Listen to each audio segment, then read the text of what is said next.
इस पर ये जो जानकारी चल रही है, गोलीबारी में जो जाने गई हैं, एस्केलेट जो हुआ है पाकिस्तानी गोलीबारी में 7 भारतीय नागरिकों की मौत हुई है। तो जाहिर तौर पर पाकिस्तान इसे सीमा पर एस्केलेट करना चाहेगा। गोलीबारी में शेलिंग में अभी जानकारी मिल रही है कि अब 10 लोगों की जान चली गई है इस हेवी शेलिंग में जो सीमा पर इस वक्त चल रही है एलओसी पर। पाकिस्तान इस पूरे घटना को, इस पूरे सिचुएशन को एस्केलेट करना चाहता है और उसके शेलिंग के निशाने पर आम भारतीय नागरिक आ रहे हैं जो सरहद के पास रहते हैं। करीब 10 लोगों की जान गई है इस शेलिंग में कल से जब ये ऑपरेशन। और ये तस्वीरें भी सिक्का बयां कर रही हैं जो बात आप कह रही हैं कि किस तरह से हेवी शेलिंग यहाँ पर की गई है पाकिस्तान की तरफ से और एलओसी से लगातार सीज फायर का उल्लंघन करते हुए एक लंबा वक्त यहाँ पर पाकिस्तान को हो गया। और जिस तरह से कहा गया कि अब तक का सबसे बड़ा उल्लंघन इसे कहा गया और इस वक्त जिस तरह से सिक्का बता रही है एक बड़ी खबर कि पाकिस्तान की फायरिंग में 10 लोगों की जान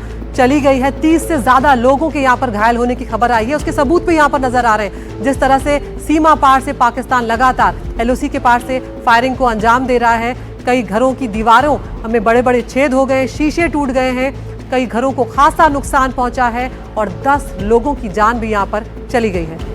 बिल्कुल। और पहलगाम हमले के बाद जब भारत एक्शन की बात कर रहा था तभी एलओसी पर एस्केलेट करने की कोशिश शेलिंग से पाकिस्तान करता रहा और अब ऑपरेशन सिंदूर के बाद शेलिंग और ज़्यादा बढ़ी है, गोलीबारी बहुत ज़्यादा बढ़ी है। 10 लोगों की जान वहाँ पर गई है। सरहदी इलाकों में रहने वाले लोग इसकी जद में आए हैं। ये तस्वीरें आप देख सकते हैं जो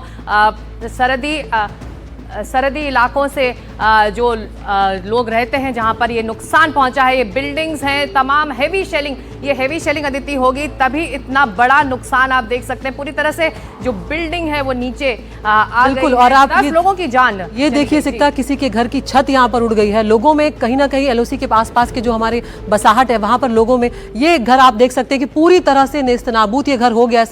सामने से ये शीशे जो है वो टूटे पड़े हैं और लोगों में दहशत जो है वो साफ तौर पर देखी जा सकती है। बड़ा नुकसान यहाँ पर हुआ है और वजह सीधे तौर पर पाकिस्तान जो लगातार एलओसी के पास से फायरिंग कर रहा है। पुंछ जो सेक्टर है वहां से पाकिस्तान लगातार फायरिंग कर रहा है। नौशेरा, अखनूर, इन सेक्टर्स पर पिछले कई दिनों से सीज फायर का उल्लंघन जो है पाकिस्तान की ओर से किया जा रहा है और सबूत आपके सामने है। यहाँ पर 10 लोगों की यहाँ पर जान चली गई है, 30 से ज्यादा लोग घायल हुए हैं।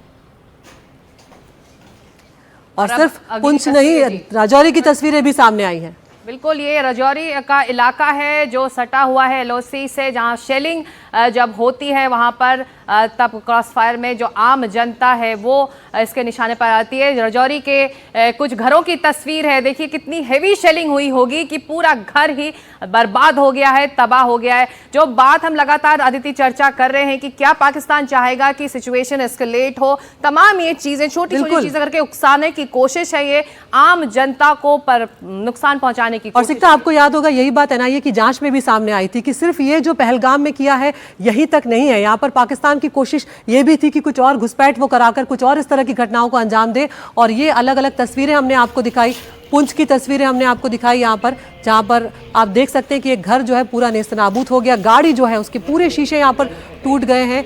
10 लोगों की जान जाना अपने आप में बहुत बड़ी बात है और लगातार सीज फायर का उल्लंघन पाकिस्तान करता आ रहा है। पहलगाम के हमले के बाद से जब ये खबर सामने आई कि अब भारत जो है वो बदला लेगा, पाकिस्तान के आतंकी ठिकाने जो है उन्हें नेस्तनाबूद किया जाना था, ये पाकिस्तान को पता था, तो ऑपरेशन सिंदूर को अंजाम दिया गया। और यहाँ पर तस्वीरें एक के बाद एक हेवी शेलिंग पाकिस्तान की ओर से और खासा नुकसान यहाँ पर हुआ है एलओसी के पास। पुंछ और राजौरी वो सेक्टर्स हैं जो सरहद के पास हैं, एलओसी के पास हैं, इसलिए जब भी तनाव बढ़ता है सरहद पर तो यहाँ पर इसी तरह से बर्बादी देखने को मिलती है। पाकिस्तान उकसा रहा है।